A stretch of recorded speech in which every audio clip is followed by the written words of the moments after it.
Ya, halo, selamat malam atau selamat pagi untuk pesan semesta untuk 1 minggu ke depan ya, secara general. Saya juga sebelumnya mau membalas seseorang dari komentar muncul di filter, kan ada komen care mode sama ada satu lagi filter yang unwanted filter gitu kan. Entah kenapa kalau kata amin aja itu suka kena filter. Dan dia awalnya komentarnya NPD, saya tahu dia salah. Dia mau nyebut pasangannya NPD. Tapi dia ketika PND apa iya PND, saya bercandain apaan PND, Police National Department gitu kan, saya tanya gitu, interrogatif tanda tanya gitu kan. Kalau komentar lain kan juga banyak tuh yang bilang NPD NPD karena dia salah ngetik atau typo, ya saya tanya seperti itu. PND apa, Police National Department. Dan juga saya ada kasih tahu jangan jangan vonis orang gitu loh. Kebetulan kan saya menjawab dia, kok yang lain kan saya jempol jempol jempol doang. Cuma entah kenapa udah saya approve tapi nggak muncul. Mungkin karena komentarnya udah kebanyakan ya, 200 ke atas udah sulit. Itu konten saya yang waktu saya bahas mantan juga. Cuma yang udah lama, yang saya pakai cuma kaos oblong putih lusuh dan pakai blazer hitam. Mbaknya kan balas tuh bilang, bukan maksudnya NPD. I know, saya tahu mbak ya. Dan dia sebut narcissistic personality disorder adalah gangguan kepribadian. Nah, maksud saya gini loh, kalau membicarakan dari mulut ke mulut, kayaknya dia NPD deh, kayaknya dia NPD deh. Silahkan. Cuma kalau ngetik di sosial media, khawatirnya tuh kalau dia tahu marah, ya.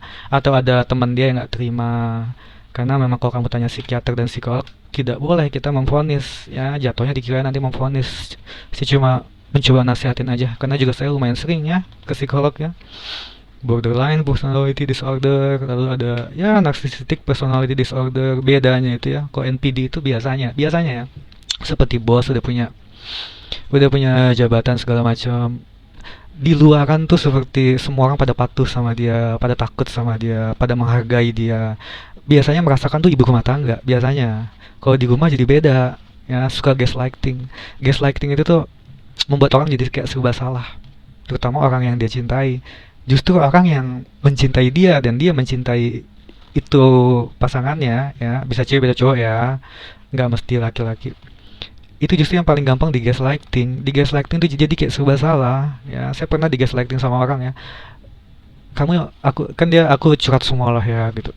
Ya kamu, awalnya dia baik banget, terus dia bilang, ya kamu jangan in denial. Saya akui kejelekan-kejelekan saya cerita semua masalah keluarga, masalah saya, ya kan. Kok dibilang in denial, dibilang menyangkal. Jadi saya berpikir, biasanya kan saya langsung ya maaf maaf, gampang gampang berbuat, gampang minta maaf, itu kejelekan saya, sorry ya. Kalau dalam beberapa aspek ya, itu gaslighting juga ya. Jadi saya bingung, jadi kayak jadi ujung-ujungnya saya menyangkal bahwa saya menyangkal. Saya nggak menyangkal. Ya, saya pemarah. Ya, saya terkadang emosional. Ya, saya mudah ke-trigger. Ya. Tapi kenapa dibilang in denial? In denial itu menyangkal. Harusnya self in denial, menyangkal diri sendiri. Ya, kalau in denial, ya menyangkal omongan dia, padahal dia nggak ngomong apa-apa. Mungkin dia agak kurang bahasa Inggris atau pokoknya adalah seorang petarot yang awalnya baik banget, tapi ujung-ujungnya kok jadi kayak gaslighting raya gitu loh. Saya denial menyangkal di mana? Ujung-ujungnya saya menyangkal bahwa saya seorang penyangkal dan dia bilang in denial. Kalau in denial aja itu menyangkal apa yang orang-orang katakan pada kita gitu loh. Kalau self in denial menyangkal apa yang ada di hati kita sendiri.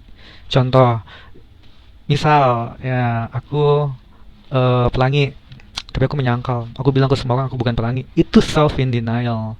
Sama juga misalnya aku ngerasa aku NPD tapi aku bukan NPD, nah itu sama self in denial. Kalau in denial tuh kayak udah disampaikan kamu A B C D E, terus aku menyangkal, ya itu in denial, kamu banyak denialnya gitu. Tapi kan dia nggak ngomong apa-apa, omongan dia tuh manis-manis, tapi ujung-ujungnya tapi kamu jangan in denial, padahal dia nggak ngomong apa-apa. In denial gimana, semua saya akui kecuali itu namanya gaslighting. Intinya itulah gaslighting ya. Gaslighting itu membuat orang kayak serba salah, biasanya orang terdekat, orang yang udah kita percayai banget, itu ya yang menggaslighting kita ya.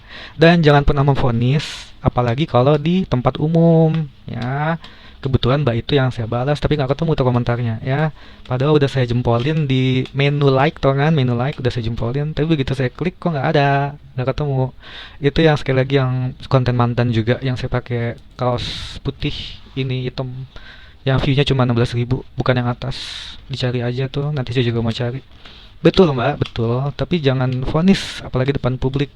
Dibawa ke psikolog sebisa mungkin. Aku ada teman ya, mamanya NPD. Caranya pinter banget dia, dibawa ke psikolog, tapi nggak dikasih tahu itu untuk tes mengetahui dia personality disorder apa.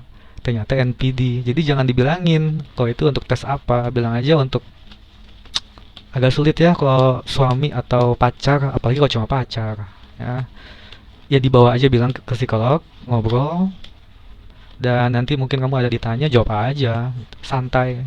Coba diarahkan ke arah sana. Aduh ini nggak muat. Ini saya bikin satu konten deh. Ya.